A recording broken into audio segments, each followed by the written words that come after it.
নাহমাদুহু ওয়া নুসাল্লি আলা রাসূলিহিল কারীম ওয়া আলা আলিহি ওয়া সাহাবিহি আজমাইন। প্রিয় ভাই সব, আপনারা জানেন রমজান মাসে শেষের দশকে আমরা কদর তালাশ করি এবং এই কদরের নামাজ আদায় করি। বিশেষ করে ২৭শে রমজান আমরা বেশি আবাদত করি।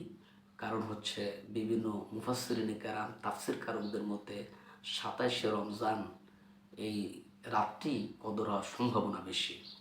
প্রিয় ভাই সব, আমরা যখন নামাজ পড়ি, নামাজের ভিতরে যখন তেলাওয়াত করি, তখন অর্থটা বোধগম্য থাকলে, নলেজে থাকলে, জানলে দুনিয়াবি কোনো চিন্তা আমাদের আসার কথা না, এটাই স্বাভাবিক। তো এখন আমি সূরাতুল কদরের সহজ সরল বঙ্গানুবাদ আপনাদের সামনে তুলে ধরার চেষ্টা করব ইনশাআল্লাহ। শুরু করছি সূরাতুল কদরের সহজ সরল বঙ্গানুবাদ। আমি কোরআনকে কদরের রাতে নাজিল করেছি। তুমি কি জানো কদরের রাত কি?